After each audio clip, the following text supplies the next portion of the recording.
Tafasirikolo-kanto a zay mivoya mitrandraka ary mitahiry sy mamelona ary mamorona indrindra koa ny atao hoe hira teatraly.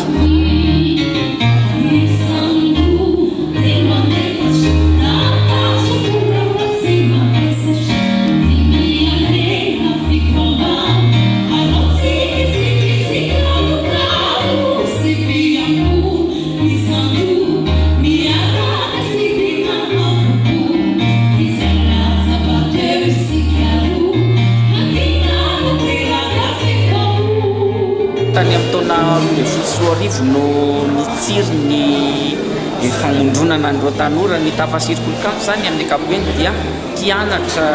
tao amin'ny sampana malagasy teo amin'ny sekoly ambony manofana ho mpampianatra na ny antso hoe école normale supérieure no afatarany rehetra azy ao amin'ny sampana malagasy ireo tanora ireo, ary tany amin'ny taona voalohany sy taona faharoa tany zareo tamin'izany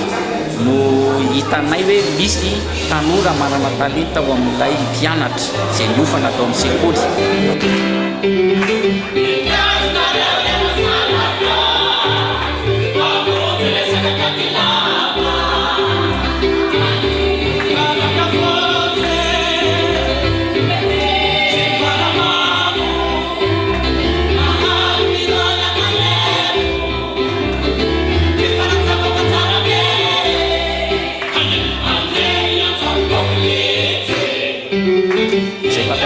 Literatura zany no nahita hoe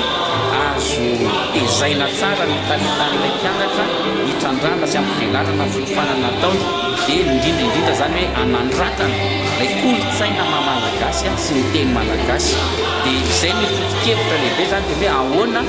no hitahirizana sy amelomana ary ampivoarana trany ireny kolontsaina vozin'ny hira bagasy na hira teatraly ireny.